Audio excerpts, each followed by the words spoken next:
Tonight, Trump's tariffs sending shockwaves across the globe. This will be indeed the golden age of America. It's coming back. Markets plunge, allies fume, and threats of retaliation spark fears of a trade war. Plus, as Israel hunts down Hamas in Gaza, alarms sound over America's national security. The push to overhaul the Pentagon before it's too late. And Please, John, keep it going right. once-in-a-generation storms rip through America's heartland. Families cling to hope as destruction closes in. Plus, healing a broken city. The movement igniting faith in the next generation. All this and more tonight on Faith Nation.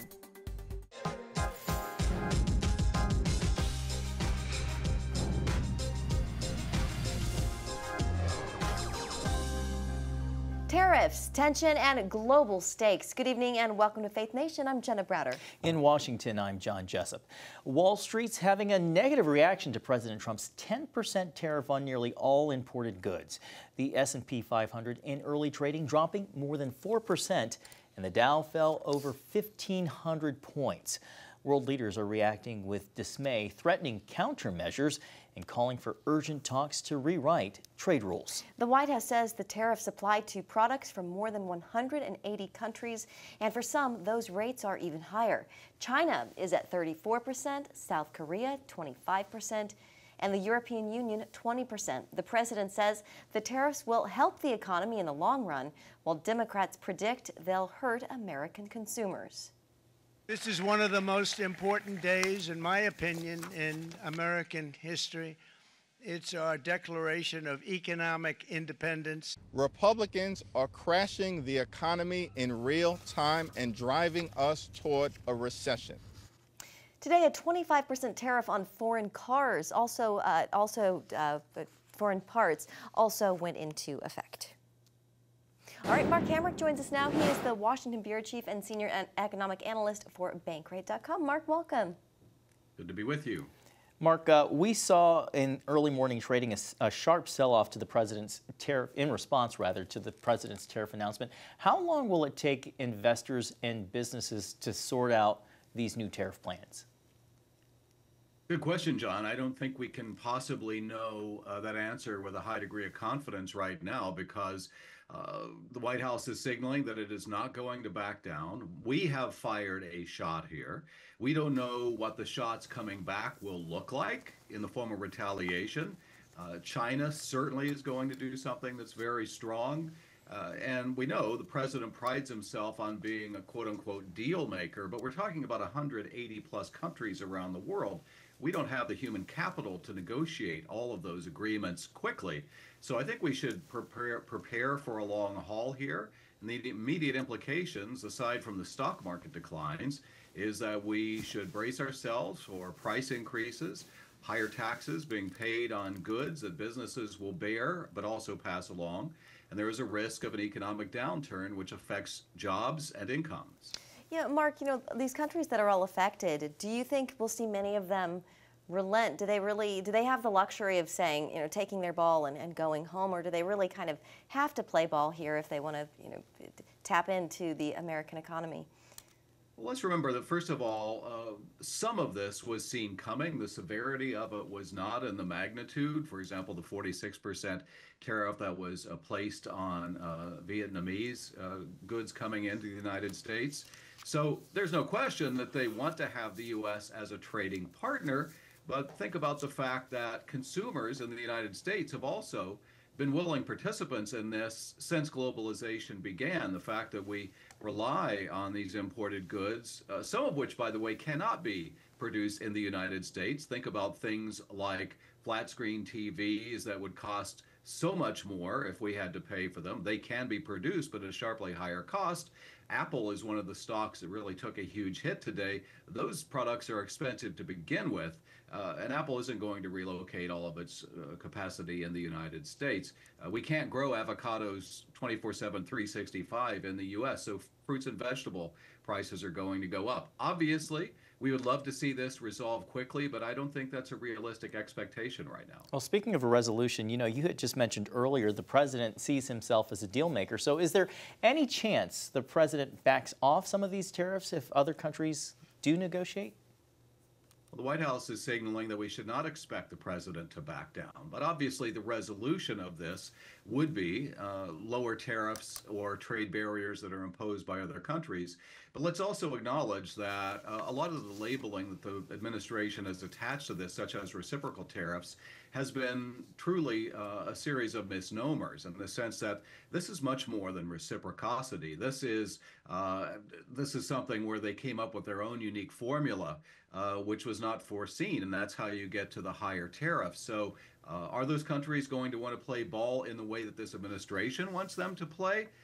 That's the question, and we don't know the answer yet. Okay, Mark Hamrick with Bankrate. Always good to see you, Mark. Thank you so much. Thank you. Right now to the Middle East, Israel says it's entered a new phase in the war against Hamas. The IDF announcing it has killed over 250 militants, including 12 senior Hamas officials, since the ceasefire fell apart last month. Thousands of Gazans are fleeing Rafah tonight as Israel begins to establish a new security zone in the Strip to pressure Hamas into releasing more hostages. Also today, Israeli Prime Minister Benjamin Netanyahu made his first visit to Europe since the International Criminal Court issued an arrest warrant for potential war crimes in Gaza. He arrived in Hungary, greeted with full military honors by Prime Minister Viktor Orban, who announced his country will begin withdrawing from the ICC. Netanyahu applauded the move. And you've just taken a bold and principled position on the ICC, and I thank you, Victor. This is not only important for us, it's important for all democracies. On another diplomatic front, former Arkansas Governor Mike Huckabee is one step closer to becoming America's ambassador to Israel. The Senate Foreign Relations Committee voted to advance his nomination to the full Senate for confirmation vote. Well, Ellie Koenig joins us now. She is a Middle East expert and the former U.S. Deputy Special Envoy to combat anti-Semitism. Welcome to you, Ellie. Ellie, good to see you. So Israel, they're saying they've entered a new phase in the war against Hamas. Ellie, what's different about this phase, and do you think it could help in their efforts to get those remaining hostages? John and Jenna, it's great to be back with you. And yes, what we're seeing is that since President Trump came back into the White House, Israel is much freer to prosecute this war against Hamas in the way that they really needed to do from day one and were held back from the Biden administration.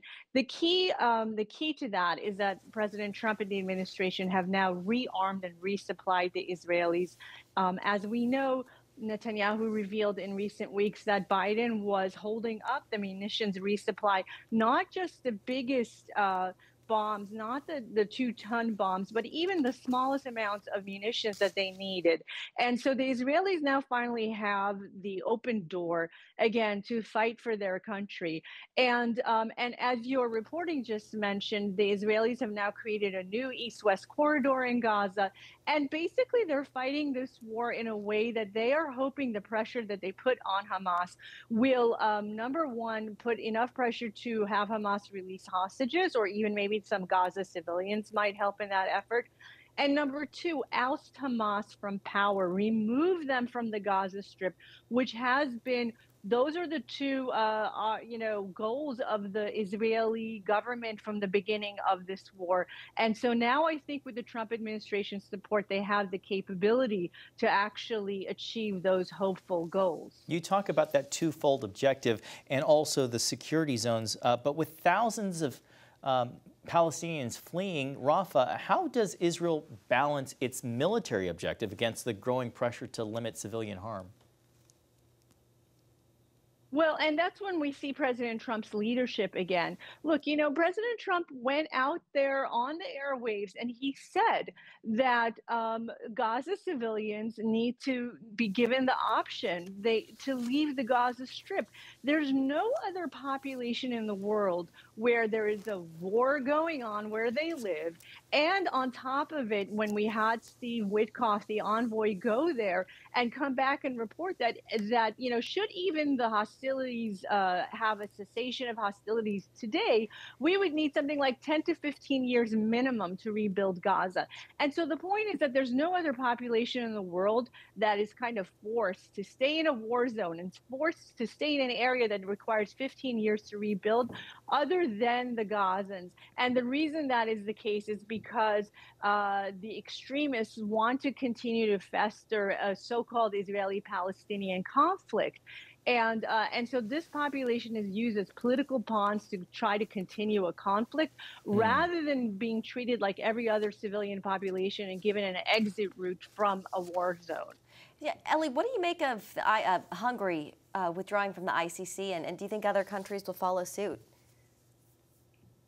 Well, I have to say that I personally allowed Viktor Orban, Prime Minister Orban's leadership.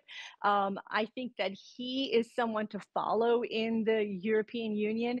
And what he has done is that he's kind of followed the President Trump's policies towards Israel in refusing to single out the Jewish state, you know, and by Orban rejecting this ICC, he has shown the way for other European countries that certainly the Jewish state of Israel's prime minister should not be prosecuted and persecuted in this way. And so I again laud Orban's leadership on this. I hope all other European countries follow suit. And I've been to Budapest twice myself and really, really have seen great things on the ground there. We are out of time. Thank you, Ellie Koenig. Thank you so much for your time and your insights tonight. Thanks, Ellie. Thank you. Well, meanwhile, a show of force in the Middle East as the Pentagon responds to rising tensions with Iran. The latest moves include extending the deployment of an aircraft carrier there while adding air support and ordering a second carrier strike group to the region. This surge emphasizes the Trump administration's strategy of deterrence through strength. Maintaining a world-class military is a major priority, and national security correspondent Caitlin Burke spoke with one Republican congressman who believes achieving it starts with addressing how the Pentagon spends its money. Representative Chip Roy calls defending U.S. national security the core function of the federal government, and he believes to be more effective, military spending needs an overhaul. There's a large chunk of the current budget at the Pentagon that can be repurposed towards the things that ought to be focused upon. Roy points to excessive bureaucracy, outdated contracts, and other inefficiencies existing within the Defense Department from past administrations, and applauds Secretary Pete Hegseth's efforts to identify savings. We can be smart about how we build out the military, find savings, repurpose it, focus on troop pay and assets, but also use some of the mandatory spending options in the reconciliation process to be able to use money wisely. While also supporting President Trump's peace through strength approach, Roy warns against the kinds of past military operations that have drained U.S. resources. You don't want to rack up costs as we did, unfortunately, through endless wars over the last 20-odd years, where you spent over $7 or $8 trillion and then ended up abandoning Afghanistan and leaving assets on the field. Although the Pentagon is likely to receive a significant budget increase, Roy stresses the need for accountability, eliminating waste, and ensuring money goes to necessary projects. We need to make sure that we have a modern development and infrastructure with respect to our missile technology, including nuclear deterrence. We need to make sure that we've got the best drone technology in the world. We've got to make sure we've got the best technology in the world with respect to missile defense, whether that's an Iron Dome or, as the president called it, Golden Dome. Roy also worries about America's shipbuilding program, which he says needs to be re-energized, then focused on modernizing the U.S. fleet so it can continue to provide a safety net in an increasingly complex global environment. Caitlin Burke, CBN News, Washington. Floods, tornadoes, and powerful winds. Deadly storms rip across the United States, and the worst may not yet be over. Next. Welcome back. Forecasters are warning of generational flooding across the South and Midwest tonight as violent storms ripped through the region. At least 2 people are dead and nearly 20 tornadoes have been spotted from Texas to Michigan. Homes are destroyed, power out for thousands, and many communities are on edge, as you might imagine, in Arkansas. Here's how one man described the terrifying moments as a tornado moved in. The whole time, I'm just sitting there praying that it's not hitting any of my neighbors' homes or our school. It came fairly close to the school. The National Weather Service says the danger is not over yet. More rain and flash flooding is on the way this week, expected to stretch once again from Texas to Michigan. Well, turning overseas, search teams in Myanmar still making miraculous rescues in the rubble of last week's earthquake. 2 men were pulled alive from the ruins of a hotel in the capital city.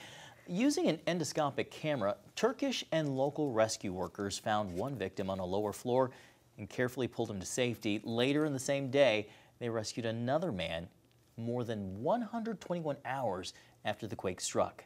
Meanwhile, Myanmar's military government declared a ceasefire in the country's civil war to facilitate relief efforts. More than 3,000 people have died in the quake so far. Up next, in a town hit hard by loss, meet the people bringing faith and hope back to Johnstown. Welcome back. In Johnstown, Pennsylvania, local pastors are coming together to pray for their city and for a better future. They believe one way to bring hope back is by reaching the next generation. CBN's Brittany Carter shows us how a faith-based program is helping kids grow in their faith and rise up as future leaders. The view here in Johnstown, Pennsylvania is excellent. It's a city with a rich past, but it's fallen on some difficult times. The economy took a downturn after Bethlehem Steel pulled out, and now in its wake left a fading sense of hope. But even a city in a dark valley can shine a light. Programs like Bible to School are bringing faith to the next generation. It's offering kids truth, purpose, and hope for the future. Once a booming steel town, Johnstown now faces significant economic challenges, including one of the nation's highest poverty rates. This and a series of devastating floods beginning in 1889 have contributed to a sense of hopelessness here. People kind of expect bad things. They've grown up in this generational expectation that nothing good's going to happen in Johnstown. And so it's hard to give them hope because it's not what they've experienced. God, the gospel is good news.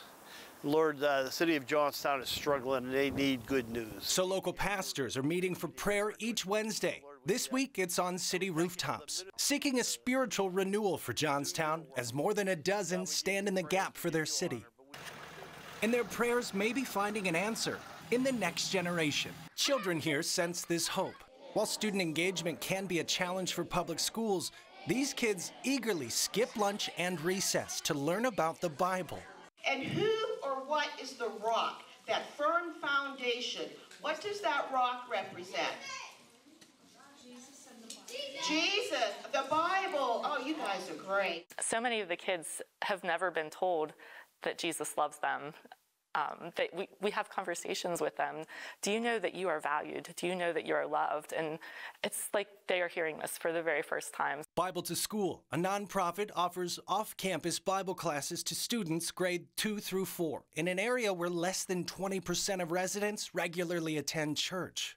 I have stored up your words in my heart that I might not sin against you. Stacy Novak, Executive Director of Bible to School Laurel Highlands, is amazed at how God has expanded the program from 82 registered students in 2018 to 850 today, an increase of 900%.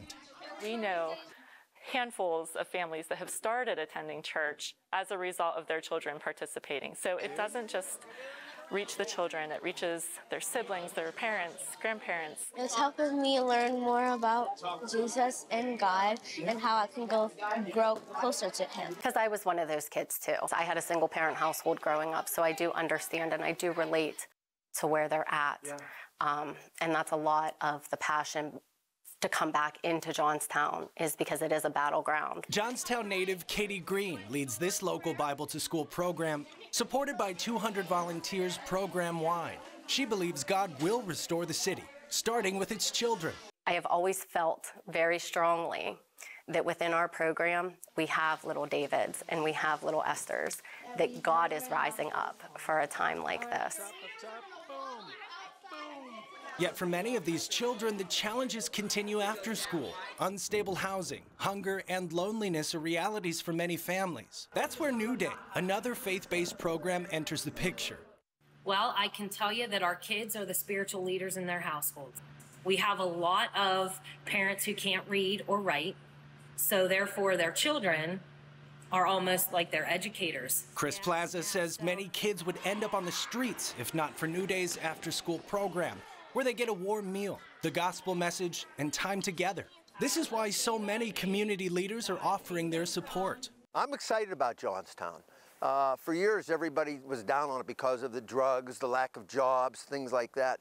And it was all this gloom and doom kind of thing. And I thought, why not Johnstown? Why can't we be the epicenter of revival for our country and for our state? In an area scarred by economic setbacks and natural disasters, Bible to School and New Day stand out as beacons of hope. Dear God, please forgive me, and be a part of my life forever. Amen. With each prayer and family touched, a new layer is added to this young generation's foundation of faith. We believe this right here, this rooftop, is our watchtower. Seeing what God sees in the city, seeing what's to come. Instead of seeing poverty, instead of seeing people leaving in their desperation, we see hope. Thine is the kingdom and the power and the glory forever. Amen. In Johnstown, Pennsylvania, Brody Carter, CBN News. Finally tonight, a reunion featuring a special bond formed behind prison walls. It's called the Puppy Training Program. Chase Benoit and Jared Hansen launched the program in April of 2023 at San Quentin's prison in California. The incarcerated men trained 2 black labs named Wendell and Artemis to be service dogs. 2 years later, in a full circle moment, the men saw their dogs again and met their handlers, who they're now serving. Man, it's life-changing. We're incarcerated here inside state prison, being able to provide a service to people out there in the community and to give back in a huge way. So it's amazing. And the trainers say the program helps give them meaning and purpose. That's amazing. Sounds like a great program indeed, not just for the inmates, but the people that then get the benefit of having these service dogs. Yeah, it's a win for everybody on all fronts. Yeah. Well, thank you so much for joining us tonight. We hope to see you right back here tomorrow.